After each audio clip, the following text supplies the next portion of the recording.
আজকে দুপুরে কি খাচ্ছি সেটা শেয়ার করতে এলাম। আজ তো মহালয়া, তো আজকে রান্নাবান্না একটু অন্যরকম। চলো প্রথমেই দেখাচ্ছি পরোটা। বলবে দুপুরবেলা দিদি পরোটা খাচ্ছ? হ্যাঁ, যেহেতু ঘরের লোক তর্পণ করে, তো তর্পণ যেহেতু করে তো আজকে ময়দা এসব লুচি পরোটা এগুলি খায়, ভাত খেতে নেই।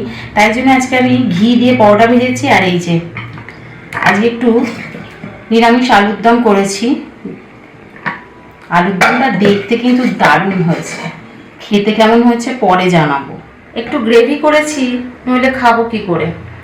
আর এই গ্রেভিটা আজকে অনেক কিছু পড়েছে, পেঁয়াজ রসুন বাদ দিয়ে আদা থেকে শুরু করে অনেক কিছু পড়েছে। কি দিয়ে বানিয়েছি পরে জানাবো।